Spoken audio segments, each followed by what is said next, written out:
الحمدللہ والصلاة والسلام علی رسول اللہ وعلی آلہ وصحبہ اجمعین۔ سیرت النبی کریم صلی اللہ علیہ وآلہ وبارک وسلم کی 31ویں ایپیسوڈ کے ساتھ آپ کا میزبان رضوان سعید آپ کی خدمت میں حاضر ہے۔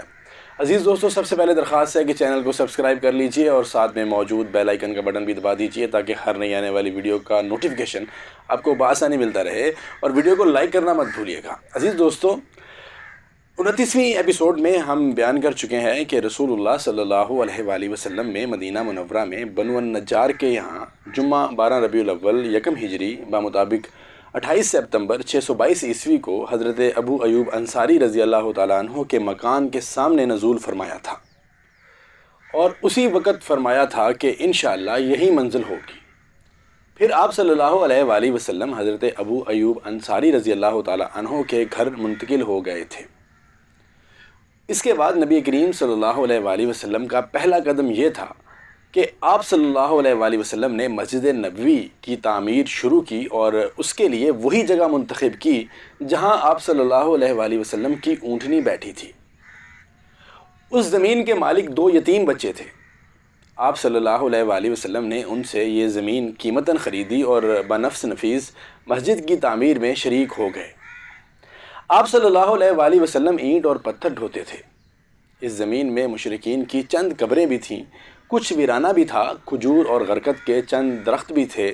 رسول اللہ صلی اللہ علیہ وآلہ وسلم نے مشرکین کی قبریں ہٹوا دیں، ویرانہ ختم کرا دیا اور کھجوروں اور درختوں کو کاٹ کر قبلے کی جانب لگا دیا۔ اس وقت قبلہ بیت المقدس تھا۔ دروازے کے بازو کے دونوں پائے پتھر کے بنائے گئے، دیواریں کچی اینٹ اور گارے سے بنائی گئیں، چھت پر کھجور کی شاخیں اور پتے ڈلوا دیے گئے اور کھجور کے تنوں کے کھمبے بنا دیے گئے۔ زمین پر ریت اور چھوٹی چھوٹی کنکریاں بچھا دی گئیں۔ 3 دروازے لگائے گئے۔ قبلے کی دیوار سے پچھلی دیوار تک 100 ہاتھ لمبائی تھی، چوڑائی بھی اتنی یا اس سے کچھ کم تھی۔ بنیاد تقریباً 3 ہاتھ گہری تھی۔ آپ صلی اللہ علیہ وآلہ وسلم نے مسجد کے بازو میں چند مکانات بھی تعمیر کیے جن کی دیواریں کچی اینٹ کی بنی ہوئی تھیں اور چھتیں کھجور کے تنوں کی کڑیاں دے کر کھجور کی شاخ اور پتوں سے بنائی گئی تھیں۔ یہی آپ صلی اللہ علیہ وآلہ وسلم کی ازواج مطہرات کے حجرے تھے۔ ان حجروں کی تعمیر مکمل ہو جانے کے بعد آپ صلی اللہ علیہ وآلہ وسلم حضرت ابو ایوب انصاری رضی اللہ تعالیٰ عنہ کے مکان سے یہی منتقل ہو گئے۔ مسجد محض ادائے نماز ہی کے لیے نہ تھی، بلکہ یہ ایک یونیورسٹی تھی جس میں مسلمان اسلامی تعلیمات و ہدایات کا درس حاصل کرتے تھے، اور ایک محفل تھی جس میں مدتوں جاہلی کشاکش و نفرت اور باہمی لڑائیوں سے دوچار رہنے والے قبائل کے افراد اب میل محبت سے مل جل کر رہ رہے تھے۔ نیز یہ ایک مرکز تھا جہاں سے اس ننھی سی ریاست کا سارا نظام چلایا جاتا تھا اور مختلف قسم کی مہمیں بھیجی جاتی تھیں۔ علاوہ ازیں اس کی حیثیت ایک پارلیمنٹ کی بھی تھی جس میں مجلس شورا اور مجلس انتظامیہ کے اجلاس منعقد ہوا کرتے تھے۔ ان سب کے ساتھ ساتھ یہ مسجد ہی ان فقراء مہاجرین کی ایک خاصی بڑی تعداد کا مسکن تھی جن کا وہاں پر نہ کوئی مکان تھا اور نہ مال اور نہ اہل و عیال۔ پھر اوائل ہجرت ہی میں اذان بھی شروع ہوئی۔ یہ ایک لاہوتی نغمہ تھا جو روزانہ 5 بار افق میں گونجتا تھا اور جس سے پورا عالم وجود لرز اٹھتا تھا۔ یہ روزانہ 5 مرتبہ اعلان کرتا تھا کہ اللہ کے سوا کوئی ہستی لائق عبادت نہیں، اور محمد صلی اللہ علیہ وآلہ وسلم اللہ کے پیغامبر ہیں۔ یہ اللہ کی کبریائی کو چھوڑ کر ہر کبریائی کی نفی کرتا تھا، اور اس کے بندے محمد رسول اللہ صلی اللہ علیہ وآلہ وسلم کے لائے ہوئے دین کو چھوڑ کر اس وجود سے ہر دین کی نفی کرتا تھا۔ عزیز دوستو، اذان کے ان مبارک الفاظ کو خواب میں دیکھنے کا شرف ایک صحابی حضرت عبداللہ بن زید رضی اللہ تعالیٰ عنہ کو حاصل ہوا، اور رسول اللہ صلی اللہ علیہ وآلہ وسلم نے اسے برقرار رکھا، اور یہی خواب حضرت عمر ابن الخطاب رضی اللہ تعالیٰ عنہ نے بھی دیکھا۔ عزیز دوستو، جس طرح رسول اللہ صلی اللہ علیہ وآلہ وصحبہ وبارک وسلم نے مسجد نبوی کی تعمیر کا اہتمام فرما کر باہمی اجتماع اور میل و محبت کے ایک مرکز کو وجود بخشا، اسی طرح آپ صلی اللہ علیہ وآلہ وسلم نے تاریخ انسانی کا ایک اور نہایت تابناک کارنامہ انجام دیا، جسے مہاجرین و انصار کے درمیان مواخات اور بھائی چارے کے عمل کا نام دیا جاتا ہے۔ امام ابن قیم رحمۃ اللہ علیہ لکھتے ہیں کہ پھر رسول اللہ صلی اللہ علیہ وآلہ وسلم نے حضرت انس بن مالک رضی اللہ تعالی عنہ کے مکان میں مہاجرین و انصار کے درمیان بھائی چارہ کرایا۔ کل 90 آدمی تھے، آدھے مہاجرین اور آدھے انصار۔ بھائی چارے کی بنیاد یہ تھی کہ یہ ایک دوسرے کے غمخوار ہوں گے اور موت کے بعد نسبتی قرابت داروں کی بجائے یہی ایک دوسرے کے وارث ہوں گے۔ وراثت کا یہ حکم جنگ بدر تک قائم رہا۔ پھر یہ آیت نازل ہوئی کہ نسبتی قرابت دار ایک دوسرے کے زیادہ حقدار ہیں، یعنی وراثت میں۔ تو انصار و مہاجرین میں باہمی توارث کا حکم ختم کر دیا گیا، لیکن بھائی چارے کا عہد باقی رہا۔ کہا جاتا ہے کہ آپ صلی اللہ علیہ وآلہ وسلم نے ایک اور بھائی چارہ کرایا تھا، جو خود باہم مہاجرین کے درمیان تھا، لیکن پہلی بات ہی ثابت ہے۔ یوں بھی مہاجرین اپنی باہمی اسلامی اخوت، وطنی اخوت اور رشتہ و قرابت داری کی اخوت کی بنا پر آپس میں اب مزید کسی بھائی چارے کے محتاج نہ تھے، جبکہ مہاجرین اور انصار کا معاملہ اس سے مختلف تھا۔ عزیز دوستو، اس بھائی چارے کا مقصود یہ تھا کہ جاہلی عصبیتیں تحلیل ہو جائیں، نسل، رنگ اور وطن کے امتیازات مٹ جائیں، موالات اور برات کی اساس اسلام کے علاوہ کچھ اور نہ ہو۔ اس بھائی چارے کے ساتھ اثار و غم گساری اور خیر و بھلائی کرنے کے جذبات مخلوط تھے، اس لیے اس نے اس نئے معاشرے کو بڑے نادر اور تابناک کارناموں سے پر کر دیا تھا۔ چنانچہ صحیح بخاری میں مروی ہے کہ مہاجرین جب مدینہ تشریف لائے تو رسول اللہ صلی اللہ علیہ وآلہ وسلم نے عبد الرحمن بن عوف رضی اللہ تعالی عنہ اور سعد بن ربیع رضی اللہ تعالی عنہ کے درمیان بھائی چارہ کرا دیا۔ اس کے بعد حضرت سعد رضی اللہ تعالی عنہ نے حضرت عبد الرحمن بن عوف رضی اللہ تعالی عنہ سے کہا کہ انصار میں سب سے زیادہ مالدار ہوں، آپ میرا مال 2 حصوں میں بانٹ کر آدھا لے لیں، اور میری 2 بیویاں ہیں، آپ دیکھ لیں جو زیادہ پسند ہو مجھے بتا دیں، میں اسے طلاق دے دوں اور عدت گزارنے کے بعد آپ اس سے شادی کر لیں۔ حضرت عبد الرحمن رضی اللہ تعالیٰ عنہ نے کہا کہ اللہ آپ کے اہل و عیال اور مال میں برکت دے، آپ لوگوں کا بازار کہاں ہے؟ لوگوں نے انہیں بنو قینقاع کا بازار بتلا دیا، جہاں تجارتی کاموں میں لگ کر کچھ ہی مدت میں وہ خود ہی دولت مند ہو گئے اور پھر گھر بھی بسا لیا۔ اسی طرح حضرت ابو ہریرہ رضی اللہ تعالیٰ عنہ سے ایک روایت آئی ہے کہ انصار نے نبی کریم صلی اللہ علیہ وآلہ وسلم سے عرض کیا کہ آپ صلی اللہ علیہ وآلہ وسلم ہمارے درمیان اور ہمارے بھائیوں کے درمیان ہمارے کھجور کے باغات تقسیم فرما دیں۔ آپ صلی اللہ علیہ وآلہ وسلم نے فرمایا کہ نہیں۔ انصار نے کہا کہ تب آپ لوگ یعنی مہاجرین ہمارا کام کر دیا کریں اور ہم پھل میں آپ لوگوں کو شریک رکھیں گے۔ انہوں نے کہا ٹھیک ہے، ہم نے بات سنی اور مانی۔ عزیز دوستو، اس سے اندازہ کیا جا سکتا ہے کہ انصار نے کس طرح بڑھ چڑھ کر اپنے مہاجر بھائیوں کا اعزاز و اکرام کیا تھا، اور کس قدر محبت، خلوص، ایثار اور قربانی سے کام لیا تھا، اور مہاجرین ان کی اس کرم و نوازش کی کتنی قدر کرتے تھے۔ چنانچہ انہوں نے اس کا کوئی غلط فائدہ نہیں اٹھایا، بلکہ ان سے صرف اتنا ہی حاصل کیا جس سے وہ اپنی ٹوٹی ہوئی معیشت کی کمر سیدھی کر سکتے تھے۔ اور حق یہ ہے کہ بھائی چارہ ایک نادر حکمت، حکیمانہ سیاست اور مسلمانوں کو درپیش بہت سارے مسائل کا ایک بہترین حل تھا۔ عزیز دوستو، مدینہ کے اصل مشرک باشندوں کا حال یہ تھا کہ انہیں مسلمانوں پر کوئی بالادستی حاصل نہ تھی۔ کچھ مشرکین شک و شبے میں مبتلا تھے اور اپنے آبائی دین کو چھوڑنے میں تردد محسوس کر رہے تھے، لیکن اسلام اور مسلمانوں کے خلاف اپنے دل میں کوئی عداوت اور دھاؤ گھات نہیں رکھ رہے تھے۔ اس طرح کے لوگ تھوڑے ہی عرصے کے بعد مسلمان ہو گئے اور خالص اور پکے مسلمان ہوئے۔ اس کے برخلاف کچھ مشرکین ایسے تھے جو اپنے سینے میں رسول اللہ صلی اللہ علیہ وآلہ وسلم اور مسلمانوں کے خلاف سخت کینہ و عداوت چھپائے ہوئے تھے، لیکن انہیں مد مقابل آنے کی جرأت نہ تھی، بلکہ حالات کے پیش نظر آپ صلی اللہ علیہ وآلہ وسلم سے محبت و خلوص کے اظہار پر مجبور تھے۔ ان میں سر فہرست عبداللہ بن ابی ابن سلول تھا۔ یہ وہ خبیث شخص ہے جس کو جنگ بواس کے بعد اپنا سربراہ بنانے پر اوس و خزرج نے اتفاق کر لیا تھا، حالانکہ اس سے قبل دونوں فریق کسی کی سربراہی پر متفق نہیں ہوئے تھے، لیکن اب اس کے لیے مونگوں کا تاج بھی تیار کیا جا رہا تھا تاکہ اس کے سر پر تاج شاہی رکھ کر اس کی باقاعدہ بادشاہت کا اعلان کر دیا جائے۔ یعنی یہ شخص مدینہ کا بادشاہ ہونے ہی والا تھا کہ اچانک رسول اللہ صلی اللہ علیہ وآلہ وسلم کی آمد ہو گئی اور لوگوں کا رخ اس کی بجائے آپ صلی اللہ علیہ وآلہ وسلم کی طرف ہو گیا۔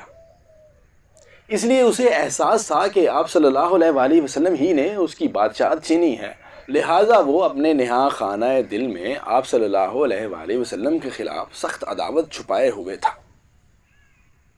اس کے باوجود جب اس نے جنگ بدر کے بعد دیکھا کہ حالات اس کے موافق نہیں ہیں اور وہ شرک پر قائم رہ کر اب دنیاوی فوائد سے بھی محروم ہوا چاہتا ہے، تو اس نے بظاہر اسلام قبول کرنے کا اعلان کر دیا، لیکن وہ اب بھی در پردہ کافر ہی تھا۔ اسی لیے جب بھی اسے رسول اللہ صلی اللہ علیہ وآلہ وسلم اور مسلمانوں کے خلاف کسی شرارت کا موقع ملتا، وہ ہرگز نہ چوکتا۔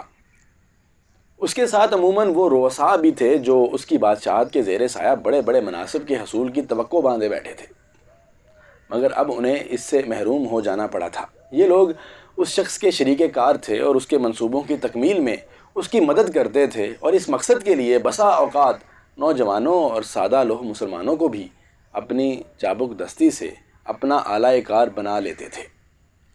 عزیز دوستو، مدینہ النبی صلی اللہ علیہ وسلم میں تیسری قوم یہود تھی۔ جیسا کہ گزر چکا ہے کہ یہ لوگ اشوری اور رومی ظلم و جبر سے بھاگ کر حجاز میں پناہ گزین ہوئے تھے۔ یہ در حقیقت عبرانی تھے، لیکن حجاز میں پناہ گزین ہونے کے بعد ان کی وضاقتہ زبان اور تہذیب وغیرہ بالکل عربی رنگ میں رنگ گئی تھی، یہاں تک کہ ان کے قبیلوں اور افراد کے نام بھی عربی ہو گئے تھے اور ان کے اور عربوں کے آپس میں شادی بیاہ کے رشتے بھی قائم ہو گئے تھے۔ لیکن ان سب کے باوجود ان کی نسلی عصبیت برقرار تھی اور وہ عربوں میں مدغم نہ ہونے پائی تھی، بلکہ اپنی اسرائیلی یہودی قومیت پر فخر کرتے تھے اور عربوں کو انتہائی حقیر سمجھتے تھے، حتیٰ کہ انہیں امی کہتے تھے، جس کا مطلب ان کے نزدیک بدھو، وحشی، رذیل، پسماندہ اور اچھوت تھا۔ ان کا عقیدہ تھا کہ عربوں کا مال ان کے لیے مباح ہے، جیسے چاہیں کھائیں۔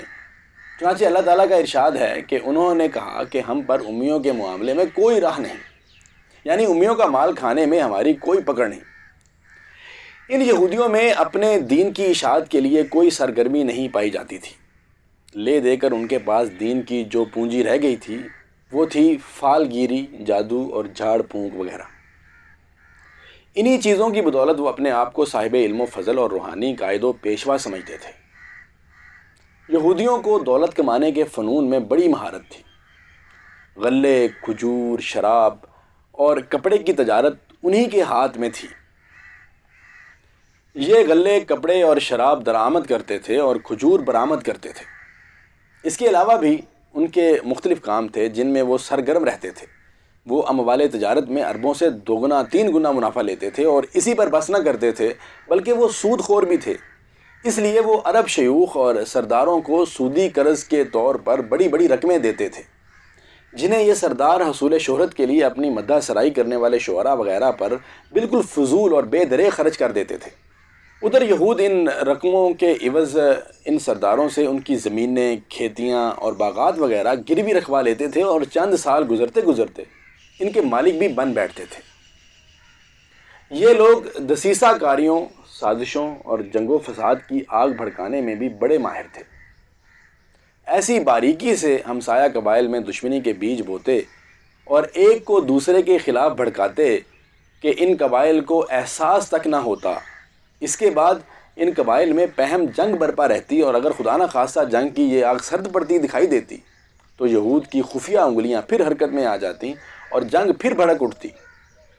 کمال یہ تھا کہ یہ لوگ قبائل کو لڑا بھڑا کر چپ چاپ کنارے بیٹھے رہتے اور عربوں کی تباہی کا تماشا دیکھتے رہتے، البتہ بھاری بھرکم سودی قرض دیتے رہتے تاکہ سرمایہ کی کمی کے سبب لڑائی بند نہ ہونے پائے، اور اس طرح دوہرا نفع کماتے رہتے۔ ایک طرف اپنی یہودی جمعیت کو محفوظ رکھتے اور دوسری طرف سود کا بازار ٹھنڈا نہ پڑنے دیتے، بلکہ سود در سود کے ذریعے بڑی بڑی دولت کماتے۔ عزیز دوستو، یثرب میں ان یہود کے 3 مشہور قبیلے تھے۔ بنو قینقاع یہ خزرج کے حلیف تھے اور ان کی آبادی مدینے کے اندر ہی تھی۔ بنو نذیر اور بنو قریظہ یہ دونوں قبیلے اوس کے حلیف تھے اور ان دونوں کی آبادی مدینے کے اطراف میں تھی۔ ایک مدت سے یہی قبائل اوس و خزرج کے درمیان جنگ کے شعلے بھڑکا رہے تھے اور جنگ بواس میں اپنے اپنے حلیفوں کے ساتھ خود بھی شریک ہوئے تھے۔ فطری بات ہے کہ ان یہود سے اس کے سوا کوئی اور توقع نہیں کی جا سکتی تھی کہ یہ اسلام کو بغض و عداوت کی نظر سے دیکھیں، کیونکہ پیغمبر ان کی نسل سے نہ تھے کہ ان کی نسلی عصبیت کو، جو ان کی نفسیات اور ذہنیت کا جزو لا ینفک بنی ہوئی تھی، سکون ملتا۔ پھر اسلام کی دعوت ایک صالح دعوت تھی جو ٹوٹے دلوں کو جوڑتی تھی، بغض و عداوت کی آگ بجھاتی تھی، تمام معاملات میں امانت داری برتنے اور پاکیزہ اور حلال مال کھانے کی پابند بناتی تھی۔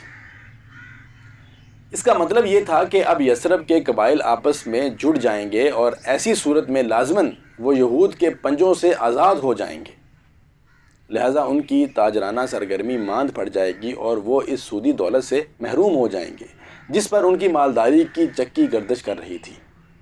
بلکہ یہ بھی اندیشہ تھا کہ کہیں یہ قبائل بیدار ہو کر اپنے حساب میں وہ سودی اموال بھی داخل نہ کر لیں جنہیں یہود نے ان سے بلا عوض حاصل کیا تھا، اور اس طرح وہ ان زمینوں اور باغات کو واپس نہ لے لیں جنہیں سود کے ضمن میں یہودیوں نے ہتھیا لیا تھا۔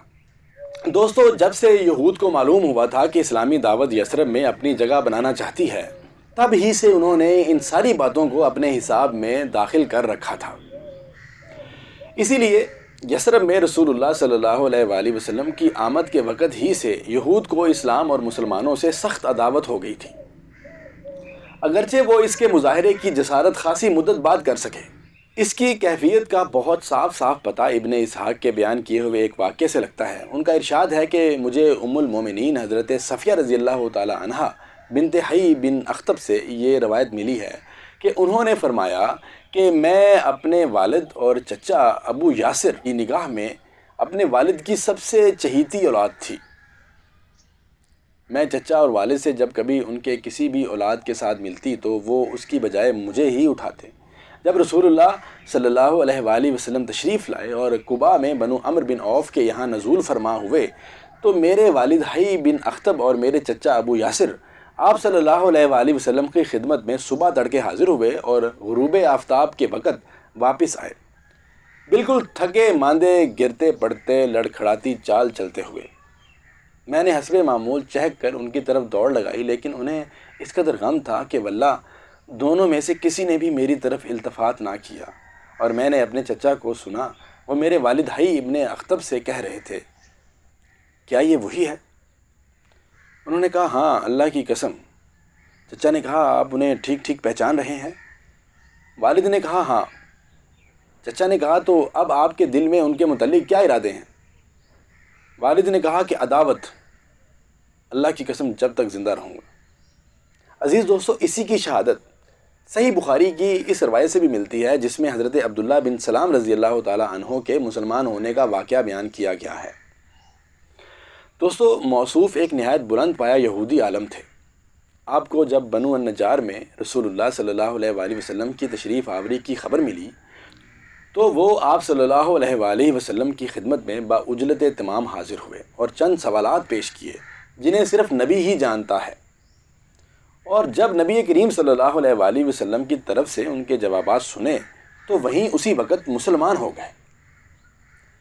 پھر آپ صلی اللہ علیہ وآلہ وسلم سے کہا کہ یہود ایک بہتان باز قوم ہے، اگر انہیں اس سے قبل کہ آپ صلی اللہ علیہ وآلہ وسلم کچھ دریافت فرمائیں میرے اسلام لانے کا پتہ لگ گیا تو وہ آپ کے پاس مجھ پر بہتان تراشیں گے، لہٰذا رسول اللہ صلی اللہ علیہ وسلم نے یہود کو بلا بھیجا۔ یہود آئے اور ادھر عبداللہ بن سلام رضی اللہ تعالیٰ عنہ گھر کے اندر چھپ گئے تھے تو رسول اللہ صلی اللہ علیہ وسلم نے دریافت فرمایا کہ عبداللہ بن سلام تمہارے اندر کیسا آدمی ہے؟ انہوں نے کہا کہ ہمارے سب سے بڑے عالم ہیں اور سب سے بڑے عالم کے بیٹے ہیں، ہمارے سب سے اچھے آدمی ہیں اور سب سے اچھے آدمی کے بیٹے ہیں۔ ایک روایت کے الفاظ یہ ہیں کہ انہوں نے کہا کہ ہمارے سردار ہیں اور ہمارے سردار کے بیٹے ہیں۔ اور ایک دوسری روایت کے الفاظ یہ ہیں کہ ہمارے سب سے اچھے آدمی ہیں اور سب سے اچھے آدمی کے بیٹے ہیں، اور ہم میں سب سے افضل ہیں اور سب سے افضل آدمی کے بیٹے ہیں۔ رسول اللہ صلی اللہ علیہ وآلہ وسلم نے فرمایا کہ اچھا یہ بتاؤ کہ اگر عبداللہ مسلمان ہو جائیں تو یہود نے 2-3 بار ادھر ادھر دیکھا اور کہا کہ اللہ ان کو اس سے محفوظ رکھے۔ اس کے بعد حضرت عبداللہ بن سلام رضی اللہ تعالیٰ عنہ برآمد ہوئے اور فرمایا کہ اشہد ان لا الہ الا اللہ و اشہد ان محمد الرسول اللہ، میں گواہی دیتا ہوں کہ اللہ کے سوا کوئی لائق عبادت نہیں، اور میں گواہی دیتا ہوں کہ محمد صلی اللہ علیہ وآلہ وسلم اللہ کے رسول ہیں۔ اتنا سننا تھا کہ یہود بول پڑے کہ یہ ہمارا سب سے برا آدمی ہے اور یہ سب سے برے آدمی کا بیٹا ہے، اور اسی وقت ان کی برائیاں شروع کر دیں۔ ایک روایت میں ہے کہ اس پر حضرت عبداللہ بن سلام رضی اللہ تعالیٰ عنہ نے فرمایا کہ اے جماعت یہود، اللہ سے ڈرو، اس اللہ کی قسم جس کے سوا کوئی معبود نہیں۔ تم لوگ جانتے ہو کہ آپ صلی اللہ علیہ وآلہ وسلم اللہ کے رسول ہیں، اور آپ صلی اللہ علیہ وآلہ وسلم حق لے کر تشریف لائے ہیں، لیکن یہودیوں نے کہا کہ تم جھوٹ کہتے ہیں۔ عزیز دوستو، مدینہ میں بسنے والے مسلم اور غیر مسلم اور اس کے ساتھ ساتھ یہود کا یہ عالم تھا، اور بیرون مدینہ مسلمانوں کے سب سے کٹر دشمن قریش تھے، اور 13 سال تک جبکہ مسلمان ان کے زیر دست تھے، دہشت مچانے، دھمکی دینے اور تنگ کرنے کے تمام ہتھ کنڈے استعمال کر چکے تھے، طرح طرح کی سختیاں اور مظالم کر چکے تھے، منظم اور وسیع پروپیگنڈے اور نہایت صبر آزما نفسیاتی حربے استعمال میں لا چکے تھے۔ پھر جب مسلمانوں نے مدینہ ہجرت کی تو قریش نے ان کی زمینیں، مکانات اور مال و دولت سب کچھ ضبط کر لیا، اور مسلمانوں اور اس کے اہل و عیال کے درمیان رکاوٹ بن کر کھڑے ہو گئے، بلکہ جس کو پایا قید کر کے طرح طرح کی اذیتیں دینا شروع کر دیں۔ پھر اسی پر بس نہ کیا بلکہ سربراہ دعوت حضرت محمد رسول اللہ صلی اللہ علیہ وآلہ وبارک وسلم کو قتل کرنے اور آپ صلی اللہ علیہ وآلہ وسلم کی دعوت کو بیخ و بن سے اکھاڑنے کے لیے خوفناک سازشیں کرنا شروع کر دیں، اور اسے عملی جامہ پہنانے کے لیے اپنی ساری صلاحیتیں صرف کر دیں۔ بائیں ہما جب مسلمان کسی طرح بچ بچا کر کوئی 500 کلومیٹر دور مدینہ کی سرزمین پر جا پہنچے تو قریش نے اپنی ساکھ کا فائدہ اٹھاتے ہوئے گھناؤنا سیاسی کردار انجام دیا، یعنی یہ چونکہ حرم کے باشندے تھے اور بیت اللہ کے پڑوسی تھے، اور اس کی وجہ سے انہیں اہل عرب کے درمیان دینی قیادت اور دنیاوی ریاست کا منصب حاصل تھا، اس لیے انہوں نے جزیرۃ العرب کے دوسرے مشرکین کو بھڑکا اور ورگلا کر مدینہ کا تقریباً مکمل بائیکاٹ کرا دیا، جس کی وجہ سے مدینہ کی درآمدات نہایت مختصر رہ گئیں، جبکہ وہاں مہاجرین پناہ گزینوں کی تعداد روز بروز بڑھتی جا رہی تھی۔ در حقیقت مکے اور مسلمانوں کے اس نئے وطن کے درمیان حالت جنگ قائم ہو چکی تھی، اور یہ نہایت احمقانہ بات ہے کہ اس جھگڑے کا الزام مسلمانوں کے سر ڈالا جائے۔ مسلمانوں کو حق پہنچتا تھا کہ جس طرح ان کے اموال ضبط کیے گئے تھے اسی طرح وہ بھی ان سرکشوں کے اموال ضبط کریں، جس طرح انہیں ستایا گیا تھا اسی طرح وہ بھی ان سرکشوں کو ستائیں، اور جس طرح مسلمانوں کی زندگیوں کے آگے رکاوٹیں کھڑی کی گئی تھیں اسی طرح مسلمان بھی ان سرکشوں کی زندگی کے آگے رکاوٹیں کھڑی کریں اور ان سرکشوں کو جیسے کا تیسا والا بدلہ دیں، تاکہ انہیں مسلمانوں کو تباہ کرنے اور بے خوف ان سے اکھاڑنے کا موقع نہ مل سکے۔ یہ تھے وہ قضایا اور مسائل جس سے رسول اللہ صلی اللہ علیہ وآلہ وسلم کو مدینہ تشریف لانے کے بعد بحیثیت رسول و ہادی اور امام و قائد واسطہ درپیش تھا۔ رسول اللہ صلی اللہ علیہ وآلہ وسلم نے ان تمام مسائل کے تئیں مدینہ میں پیغمبرانہ کردار اور قائدانہ رول ادا کیا، اور جو قوم نرمی و محبت یا سختی و درشتی یعنی جس سلوک کی مستحق تھی اس کے ساتھ وہی سلوک کیا، اور اس میں کوئی شبہ نہیں کہ رحمت و محبت کا پہلو سختی اور درشتی پر غالب آ گیا، یہاں تک کہ چند برسوں میں زمام کار اسلام اہل اسلام کے ہاتھ آ گئی۔ عزیز دوستو، سیرت النبی کریم صلی اللہ علیہ وآلہ وسلم کا مبارک سلسلہ ابھی جاری ہے۔ سیرت النبی کریم صلی اللہ علیہ وسلم کی 32ویں 32 ایپیسوڈ کے ساتھ انشاءاللہ جلد ہی آپ سے ملاقات کریں گے۔ اپنا بہت سارا خیال رکھیے گا، دعاؤں میں یاد رکھیے گا۔ انشاءاللہ ملتے ہیں جلدی نیکسٹ ایپیسوڈ کے ساتھ۔ اللہ حافظ۔